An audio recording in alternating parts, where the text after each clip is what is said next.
Berbagai sektor saat ini terkena dampak dari pandemi COVID-19.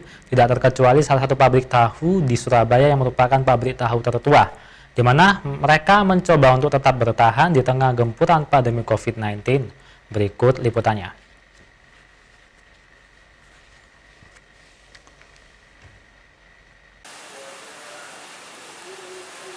Di tengah gempuran pandemi COVID-19, banyak sektor usaha terkena dampaknya. Bahkan, tak sedikit yang harus gulung tikar.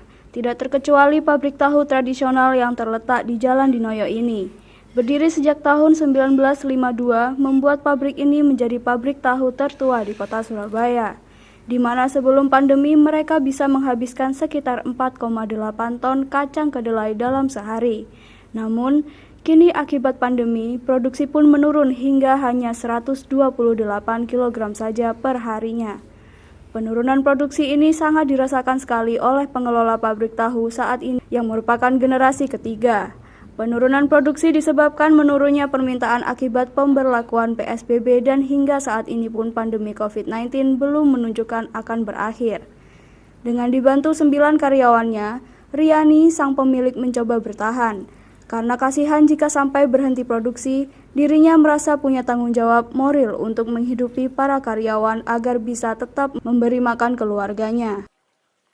Kita nggak ada yang tak berhentikan, nggak ada mas. Cuman mereka ngerti sendiri karena dia nggak bisa jualan tahu keliling gitu loh. Karena masuk di kampung-kampung itu semua kampung-kampung kan ditutup, jadi nggak bisa jualan gitu.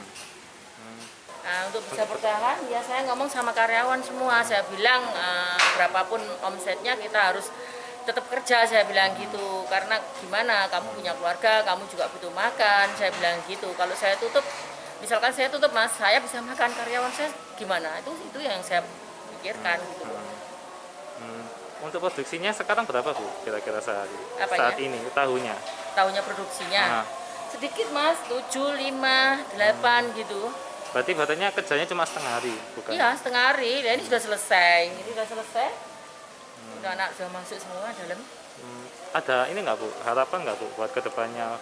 Ya harapan kami adanya COVID ini segera berakhir, segera pergi dari sini gitu. Seperti dulu lagi gitu loh Mas, biar kita aman, nyaman. Untuk membantu menambah penghasilan, dirinya pun juga memproduksi cao yang biasa digunakan dalam campuran minuman. Walaupun memang tidak banyak, setidaknya bisa membantu sedikit pemasukan bagi pabriknya agar bisa terus mengepul. Husni Habibullah, Surabaya TV.